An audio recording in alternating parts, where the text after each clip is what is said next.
നമസ്കാരം. മലമ്പുഴ നിയമസഭാ മണ്ഡലം ഒരു വ്യക്തിയുടെ കളം മാറി ചവിട്ടൽ കൊണ്ട് കേരളത്തിലെ നിയമസഭാ തിരഞ്ഞെടുപ്പ് 2026 ശ്രദ്ധ ആകർഷിച്ച ഒരു മണ്ഡലമാണ് മലമ്പുഴ. മലമ്പുഴയെക്കുറിച്ച് നിങ്ങൾക്കറിയാം. CPM എന്ന പ്രസ്ഥാനമല്ലാതെ ഒരൊറ്റ ആളിൻ്റെ പ്രതിനിധി പോലും നിയമസഭയിൽ അയച്ചിട്ടില്ലാത്ത ഒരു മണ്ഡലം. അപ്പോൾ ആ സാഹചര്യത്തിൽ വേണം നമ്മൾ മലമ്പുഴയുടെ പ്രസക്തി കാണാൻ. ഇക്കുറി BS-നോടൊപ്പം നിന്ന സുരേഷ് എന്ന് പറയുന്ന അദ്ദേഹത്തിൻ്റെ സന്തത സഹചാരിയായ, ഇപ്പോൾ അദ്ദേഹം മഹാനായ VS മരിക്കുന്ന സമയത്ത് VS-ന് എല്ലാ അദ്ദേഹത്തിൻ്റെ ഒരു ഓരം പറ്റി നിന്ന സുരേഷിനോട് എല്ലാ പേരും അച്യുതാനന്ദനെ കുറിച്ച് ചോദിക്കുന്നത് നമ്മളെല്ലാവരും കണ്ടതാണ്. ഒരു ബഹളങ്ങളുമില്ലാതെ പാർട്ടിയിൽ നിന്ന് അച്യുതാനന്ദനോടൊപ്പം നിന്നു എന്നൊരു പ്രശ്നമാണ്. വെട്ടിനിരത്തൽ കാലഘട്ടത്തിൽ അച്യുതാനന്ദനെ അച്യുതാനന്ദ പക്ഷത്തെ എത്രയില്ല എന്ന് കണ്ടാൽ പോലും അച്യുതാനന്ദനെ പിന്താങ്ങി നിന്നവരെയൊക്കെ മറുപക്ഷം ഒരു ദാക്ഷിണ്യമില്ലാതെ പാർട്ടിയിൽ നിന്ന് ഒതുക്കി തള്ളുന്ന വേളയിൽ അച്യുതാനന്ദനോടൊപ്പം നിന്നു എന്ന് പഴി കേട്ട്, അല്ലാതെ പാർട്ടി ഫണ്ട് വെട്ടിക്കലിനോ അല്ലെങ്കിൽ വല്ല പീഡന കേസുകളിലോ അങ്ങനെയുള്ള ഒരു വിഷയത്തിൽ ചെന്ന് പറ്റിയിട്ടില്ല. അച്യുതാനന്ദനോടൊപ്പം അടുത്ത് നിന്നു എന്ന രീതിയിൽ ഉറപ്പായും അത് തന്നെയാണ്. പാർട്ടി മാറ്റി നിർത്തപ്പെട്ടിരുന്ന സുരേഷ് ഇലക്ഷന് മുമ്പ് കുറച്ച് ദിവസങ്ങൾക്ക് മുമ്പ് ആഴ്ചകൾക്ക് മുമ്പ് അദ്ദേഹം പാർട്ടിയോട് ചോദിച്ചു, ഞാൻ നിൽക്കണോ പോണോ? പാർട്ടി പറഞ്ഞു. നമ്മുടെ ബഹുമാനപ്പെട്ട പാർട്ടി സെക്രട്ടറി സേലമുള്ള അദ്ദേഹത്തിൻ്റെ ഒരു ചിരിയുണ്ടല്ലോ, ആ ചിരി വെച്ചിട്ട് പറഞ്ഞു, ഒരു തവണ ചെന്നാൽ അത് 1000 തവണ പറഞ്ഞ മാതിരി പൊക്കോളൂ എന്ന ആ അർത്ഥത്തിലുള്ളൊരു സംഭവമാണ് പറയുന്നത്. ഇനി ആരും വേണ്ടാന്ന് പറഞ്ഞു. അദ്ദേഹത്തിൻ്റെ അവസാന സംഭവം ഇനി ഈ പാർട്ടി എങ്ങനെ ഞാൻ ഇടതുപക്ഷത്ത് നിൽക്കേണ്ടതുണ്ടോ? ഞാനൊരു പരാതി വന്നിട്ട് വർഷങ്ങളായി പരാതിക്ക് മേലൊരു നടപടിയെടുത്ത് എന്നോടൊരു അഭിപ്രായം പറയൂ. ഇല്ല. CPM-നെ കുറിച്ച് നിങ്ങൾക്കറിയാം. രാജിവെച്ച് പുറത്ത് പോകാനൊന്നും കഴിയില്ല. സ്വാഭാവികമായിട്ടും രവി അടക്കാതിരിക്കുക, പാർട്ടി ഫണ്ട് പുതുക്കാതിരിക്കുക, അങ്ങനെ സ്വാഭാവികമായി പുറത്തേക്കുള്ള വഴി കണ്ടെത്തുക. അങ്ങനെ കണ്ടെത്തി അദ്ദേഹം ഇത്രയും നാളത്തെ തൻ്റെ മൗനം, പാർട്ടിക്കെതിരായി ഒരു കാര്യവും പറയാതിരുന്ന സുരേഷ് ഇക്കുറി മറ്റു മാർഗങ്ങളൊന്നുമില്ലാതെ വന്നപ്പോൾ കോൺഗ്രസ് സ്ഥാനാർത്ഥിയായി. അതിനെ നിങ്ങൾക്ക് ചെറ്റയെന്നോ വർഗവഞ്ചകനെന്നോ ഒക്കെ വിളിക്കാം. അതിനെ അദ്ദേഹം യോഗ്യനാണോ ഇല്ലയോ എന്ന് വിളിക്കുന്നവർ തീരുമാനിക്കട്ടെ. എന്തായാലും അദ്ദേഹം പോയി, നമുക്കതേ പറയാൻ കഴിയുള്ളൂ. അദ്ദേഹം പോയി. അദ്ദേഹം ഇപ്പോൾ കമ്മ്യൂണിസ്റ്റ് അല്ല, ഇപ്പോൾ അദ്ദേഹം കോൺഗ്രസ് സ്ഥാനാർത്ഥിയായിട്ട് മത്സരിക്കുന്നു. കാര്യങ്ങളൊക്കെ നേരത്തെയൊക്കെ തീരുമാനിച്ചിട്ടുണ്ടാവാം ഒരു പക്ഷേ. അതുകൊണ്ടായിരിക്കാം പാർട്ടി സെക്രട്ടറി പറഞ്ഞത് ഒരു തവണ ഞാൻ പറയൂ എന്ന് പറഞ്ഞതുപോലെ. എന്തായാലും പോട്ടെ, അദ്ദേഹം മാറുന്നു. ഇവിടെ സംഭവിക്കുന്നത് സിറ്റിംഗ് MLA 2016 2021 കണക്കുകൂടി ഇന്ന് ഓടിച്ച് പറഞ്ഞ് ഞാൻ പോകാം. 2016 ജയിക്കുന്നത് സാക്ഷാൽ VS അച്യുതാനന്ദനായിരുന്നു. അദ്ദേഹത്തിന് 27,000-ൽ പരം വോട്ടുകളാണ്. അച്യുതാനന്ദൻ്റെ കാര്യം പറയുമ്പോൾ, ഈ മണ്ഡലത്തെക്കുറിച്ച് പറയുമ്പോഴും നമ്മൾ ഓർക്കണം, ശിവദാസ മേനോൻ പാർട്ടിയിൽ വളരെ പ്രമുഖരായ ആൾക്കാർ മത്സരിച്ച് വിജയിച്ചിട്ടുള്ള മണ്ഡലം കൂടിയാണ് മലമ്പുഴ. സാക്ഷാൽ EK നായർ, അച്യുതാനന്ദൻ, ശിവദാസ മേനോൻ, ഇങ്ങനെ വളരെ പ്രസിദ്ധരായ ആൾക്കാരൊന്നും വിജയിച്ചിട്ടുള്ള മണ്ഡലമാണ്. പാർട്ടി മണ്ഡലമാണ്. മറ്റൊരാളെയും വിജയിപ്പിക്കാൻ അവർ ആൾക്കാർ ഒരുക്കമില്ല. ചുവപ്പിൽ കുളിച്ച് തന്നെയാണ് നിൽപ്പ്, തീരുമാനമെടുത്താണ് നിൽപ്പ്. അപ്പോൾ അങ്ങനെ ഒരു ചുവപ്പം മണ്ണാണത്. ആ മണ്ണിൽ നാളിതുവരെ മറ്റൊരു പാർട്ടിക്കാരും ജയിച്ചിട്ടില്ലാത്ത സാഹചര്യം, നേരിയ സാധ്യത പോലും അവർക്ക് അനുകൂലമാക്കി മാറ്റാൻ മറ്റെല്ലാ പാർട്ടികളും ശ്രദ്ധാലുവായിരിക്കുന്ന സമയത്താണ് സുരേഷിൻ്റെ കാൽമാറ്റം, ഈ ചുവടുമാറ്റം. സ്വാഭാവികമായിട്ടും കോൺഗ്രസ് മണ്ഡലം ഒഴിച്ചിട്ടു.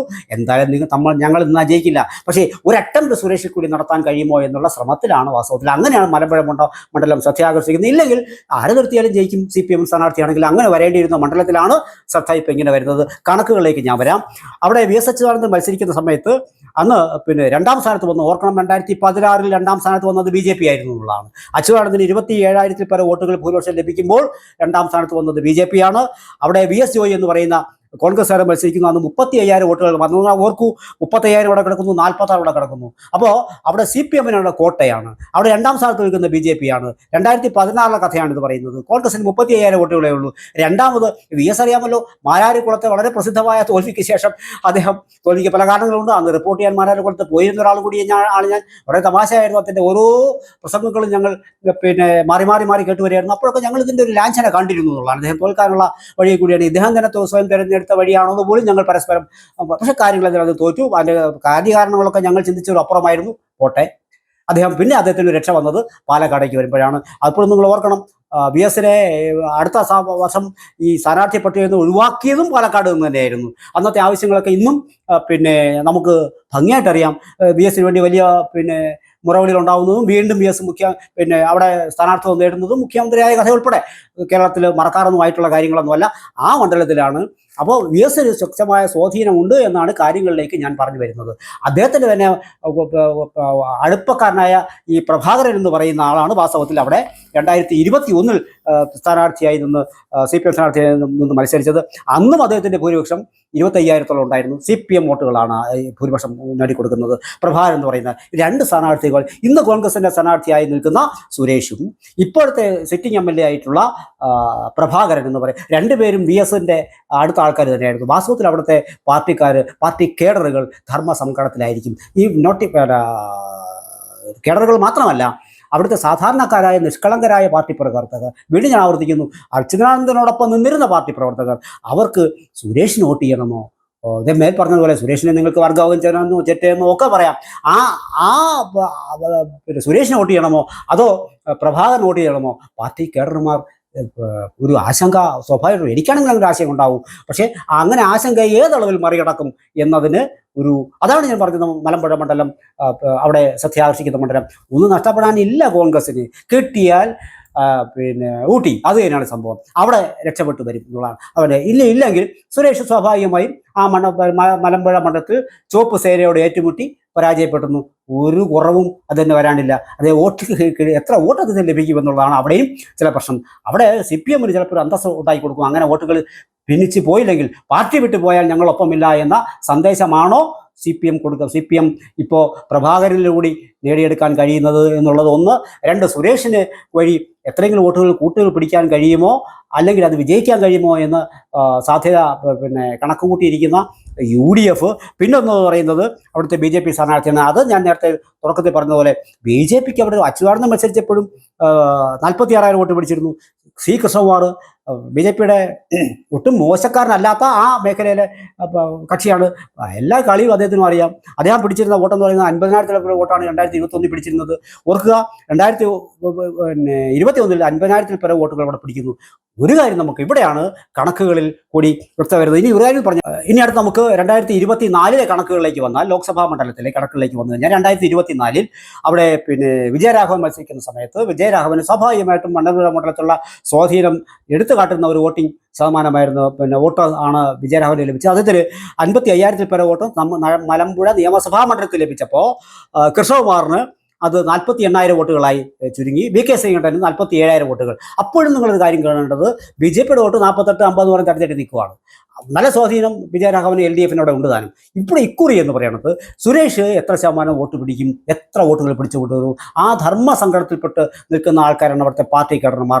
ഞങ്ങൾ നമ്മുടെ MLA ആയിരിക്കുന്ന ഇദ്ദേഹത്തിന് വോട്ട് ചെയ്യണമോ അതോ ഒരു കുറ്റവും ചെയ്യാതെ VSനെ മാത്രം ആശ്രയിച്ച് നിന്ന ഒരാളെന്നുള്ള ഒരൊറ്റ കുറ്റം മാത്രം ചെയ്തതിൻ്റെ പേരിൽ, അത് കുറ്റം മറുപക്ഷം കരുതിയതിൻ്റെ പേരിൽ, ഔദ്യോഗിക വിഭാഗം കരുതിയതിൻ്റെ പേരിൽ അദ്ദേഹം മാറ്റി നിർത്തപ്പെടുകയും പിന്നീട് ഇനി പാർട്ടിയിലേക്ക് നിങ്ങളെ വേണ്ട എന്ന് പറഞ്ഞതിനൊടുവിൽ ഒരു മറ്റു മാർഗങ്ങളൊന്നുമില്ലാതെ നിലനിൽപ്പിന് വേണ്ടി മാത്രം അദ്ദേഹം പാർട്ടിയോട് ഒരു എന്നൊരക്ഷരം പാർട്ടിയെക്കുറിച്ച് മോശപ്പെട്ടെന്ന് പറയാതെ അത് പിന്നീട് പറഞ്ഞു കാണും. ഒരുപക്ഷെ നാളെ ഒരു അച്ചടക്കമുള്ള പാർട്ടി പ്രവർത്തകനായി ഇരുന്ന സുരേഷ്, ആ നിമിഷം വരെയും പാർട്ടി കേഡറുകളുടെ മനസ്സിലുണ്ടായിരുന്ന ആ സുരേഷിനുള്ള സ്നേഹമുണ്ടല്ലോ, ആ സ്നേഹം അവര് നിലയില്ലാതെ നിൽക്കക്കള്ളിയില്ലാതെ മറുകണ്ഠത്തേക്ക് പോയി. അല്ലാതെ കേവലമായ പാർലമെന്ററി മോഹത്തിൻ്റെ പേരിലല്ല. അദ്ദേഹം ആശയപരമായ സംഘടനകളായിരുന്നല്ലോ VSും ഔദ്യോഗിക പക്ഷവും തമ്മിലുണ്ടായിരുന്നത്. ആ ആശയപരമായ സംഘടനത്തിൽ ഒഴിവാക്കപ്പെടുകയും ഒതുക്കി നിർത്തപ്പെടുകയും ചെയ്തതിൻ്റെ പേരിൽ പാർട്ടി നിന്ന് പുറത്താക്കലിൻ്റെ വാക്കുവരെ ഏതാണ്ട് നിശബ്ദനായി പാർട്ടിയോടൊന്നും ഏറ്റുമുട്ടാതെ ഒറ്റയ്ക്ക് ഇന്നല്ലെങ്കിൽ നാളെ എന്ന് പറഞ്ഞ് അദ്ദേഹം നിൽക്കുകയും ഒടുവിൽ ഒഴിവാക്കപ്പെടുകയും ചെയ്ത സാഹചര്യത്തിൽ ഞാൻ നിങ്ങളുമാണെങ്കിൽ എന്ത് ചെയ്യും എന്ന് മാത്രം ഓർത്താൽ മതി. അങ്ങനെ പോയ ഒരാളിൻ്റെ പിന്നാലെ പാർട്ടി കേഡർമാർ വീണ്ടും ഒരിക്കൽ കൂടി പാർട്ടിക്ക് ഇതായിരുന്നില്ല ശരി, സുരേഷിനെ തിരിച്ചെടുക്കേണ്ടതായിരുന്നു ശരി എന്ന് പാർട്ടിയെ ഓർമ്മപ്പെടുത്തുന്ന വോട്ട് സുരേഷിന് കൊടുക്കുമോ എന്നതാണ് ഇവിടുത്തെ ഒരു വിഷയം. അതാണ് ഇവിടുത്തെ ഏറ്റവും വലിയ ഈ റിസൾട്ടിനെ കാത്തിരിക്കാനുള്ള മുഖ്യ കാരണങ്ങളിൽ ഒന്നും അതുതന്നെയാണ്. അങ്ങനെ സംഭവിച്ചാൽ മറ്റൊരു അത്ഭുതം കൂടി, ഒരു ബൈ പ്രോഡക്റ്റ് എന്നുള്ള തരത്തിലൊരു അത്ഭുതം കൂടി സംഭവിക്കും.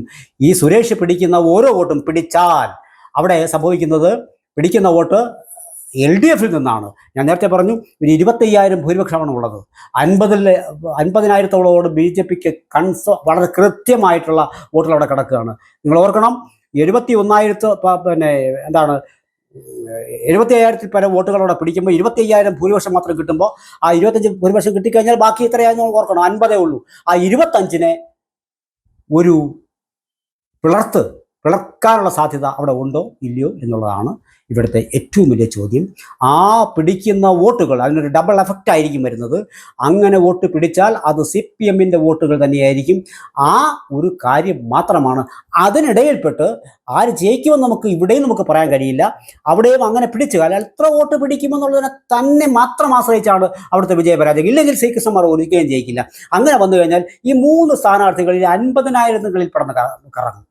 ഈ 50,000 കിടന്ന് കറങ്ങുമ്പോൾ അവിടെ ഈ ലോട്ടിട്ടതുപോലെ ആർക്കാണോ ഭാഗ്യം അവരിലേക്ക് വരും. അത് സുരേഷ് കുമാർ ജയിക്കുകയാണെങ്കിൽ സ്വാഭാവികമായും അത് ആദ്യമായിട്ട് മലമ്പുഴയിൽ ഒരു കോൺഗ്രസ് സ്ഥാനാർത്ഥി ജയിച്ചതിൻ്റെ ഖ്യാതി സുരേഷിയുടെ കൈവരും. അവിടെ മറ്റൊരു സംഭവം കൂടി സംഭവിക്കും. പാർട്ടിക്ക് അർദ്ധമായി നൽകുന്ന ഒരു സന്ദേശം. അങ്ങനെ സംഭവിച്ചാൽ ഇതല്ല ശരി എന്ന് പാർട്ടിയെ ഓർമ്മിപ്പിക്കുന്ന ഒരു തെരഞ്ഞെടുപ്പായി മാറും. മറിച്ചാണെങ്കിൽ എക്കാലവും ഇടത് രണ്ടാമത് മാത്രം കൊണ്ട് തൃപ്തിപ്പെട്ട് കഴിയാൻ സാഹചര്യമുണ്ടായിരുന്ന ഒരു BJP-കാരൻ ഏതെങ്കിലും കാരണവശാൽ ഈ ഭരണവിരുദ്ധ വികാരം ആഞ്ഞടിക്കുകയോ ഒക്കെ ചെയ്യുന്ന ഘട്ടത്തിൽ സ്വാഭാവികമായും അവർക്ക് അവിടെ ഹിന്ദു പെർസെൻറ്റേജ് എന്ന് പറയുന്നത് കുറച്ച് കൂടുതൽ തന്നെയാണ്. ആ ഹിന്ദു വോട്ടുകളിൽ കുറച്ച് കൂടുതൽ കടന്നു കയറാൻ ഈ 50 എന്നുള്ളതിനെ ഒരു പക്ഷേ ഒരു 56 ഒരു 6,000 വോട്ടെങ്കിലും BJP-ക്ക് പിടിക്കാൻ അധികം കഴിഞ്ഞാൽ അത് അവരുടെ പിടിക്കാൻ കഴിയുന്നത് അവരുടെ കേഡറുകൾ ചിന്തിക്കേണ്ട കാര്യമാണ്. അതിനുള്ള സാഹചര്യം അവിടെ ഒരുങ്ങുകയാണെങ്കിൽ പിന്നെ അവിടെ സംഭവിക്കുന്നത് നേരത്തെ പോലെ 50കളിൽ വന്ന് നിൽക്കുന്ന ഒരു സാഹചര്യം സൃഷ്ടിക്കുമെന്ന് നമുക്കറിയാം. ഒരു 1.5 ലക്ഷം വോട്ടിൻ്റെ കേസ്. അപ്പോൾ സ്വാഭാവികമായിട്ടും അവിടെ 2 ലക്ഷം ചില്ലുവാന വോട്ടുകളാണുള്ളത്. ഏറ്റവും ഒടുവിലത്തെ കണക്കുകൾ നമ്മുടെ കയ്യിലില്ല. അവിടെയും നമ്മുടെ SIR എത്ര വോട്ട് ഒഴുക്കി കളഞ്ഞിട്ടുണ്ടെന്ന് നമുക്ക് അറിയാൻ കഴിയില്ല. ഇതെല്ലാം കഴിച്ചിട്ട് ഏതാണ്ട് ഒരു 2 ചില്ലറ ആയിരിക്കും അവിടെ വരുന്നത്. അവിടെയും സ്വാഭാവികം കുറേ വോട്ടുകൾ പോളി ചെയ്യാപ്പെടാതെ പോകും. പരമാവധി വോട്ടേഴ്സിനെ ബൂത്തിലേക്ക് കൊണ്ടുവരാനായിരിക്കും ഇക്കുറി ശ്രമം. അങ്ങനെ വരുമ്പോൾ സ്വാഭാവികമായിട്ടും അവിടെയും 50കളിലെ കളിയായിരിക്കും കളിക്കുന്നത്. കഴിഞ്ഞ പ്രാവശ്യം എന്ന് പറയുന്നത് 2 തവണയും 78ഉം 76% ഓർക്കണോ? അത് 78-76% പാർട്ടി വോട്ടുകൾ അവർ വരും ചെയ്യും. അപ്പോഴും നമുക്കൊരു 22% ആൾക്കാർ വരില്ല. സ്വാഭാവികമാണത്. 80ലേക്ക് എത്തിയാൽ പാർട്ടി വോട്ടുകൾ പരമാവധി പോൾ ചെയ്താൽ 22% അപ്പോൾ മാറ്റി നിർത്താം. ഒരു 1/4% വോട്ടുകൾ 25% വോട്ടിന് ചെയ്യില്ല എന്ന് പറഞ്ഞ് മാറ്റി നിർത്തി കഴിഞ്ഞാൽ ബാക്കി ഉണ്ടാകുന്നത് ഈ 1.5 ലക്ഷം വോട്ടുകളുള്ള കളിയായിരിക്കും കളിക്കുന്നത്. അവിടെ സുരേഷിൻ്റെ വോട്ട് പിടുത്തം തന്നെയാണ് പ്രശ്നം വരുന്നത്. അങ്ങനെയെങ്കിൽ എല്ലാവരും കൊതിയൂറിയിരിക്കുകയാണ്, കോൺഗ്രസും കൊതിയൂറിയിരിക്കുകയാണ്. ആദ്യമായിട്ടൊരു തട്ടുപൊളിപ്പൻ വിജയത്തിന് സാധ്യതയുണ്ടോ എന്ന് നോക്കിയിട്ട് കാത്തിരിക്കുകയാണ്. മറിച്ച് കൃഷ്ണകുമാർ അമ്പലങ്ങൾ കയറി നോക്കുകയായിരിക്കും. ഇതെല്ലാവരും മാർഗമില്ല, പലതും പറ്റി നോക്കി, ഇതുവരെ തോൽവിയായിരുന്ന ഫലം. അവിടെ അതിന് ഈ സുരേഷ് കുമാർ നമ്മുടെ കൃഷ്ണകുമാറിൻ്റെ കാരണത്താൽ വിജയിച്ച് അദ്ദേഹത്തെ കൃഷ്ണകുമാർ കൂടുതൽ വോട്ട് പിടിക്കണേ എന്ന വഴിപാട് നടത്തിയാണ് കൃഷ്ണകുമാർ ഇപ്പം സഞ്ചരിച്ചുകൊണ്ടിരിക്കുന്നത്. അങ്ങനെ ആകാം. കാരണം അദ്ദേഹം കഴിഞ്ഞാലേ ഇദ്ദേഹത്തിന് ജയിക്കാൻ കഴിയുള്ളൂ. അവിടെ മറിച്ച് ഇല്ല, ഞങ്ങൾ പാർട്ടിയോടൊപ്പം എന്ന സന്ദേശമാണ് അവിടുത്തെ പാർട്ടികൾ കൊടുക്കുന്നതെങ്കിൽ അതങ്ങനെ കാത്തിരുന്നതാണ്.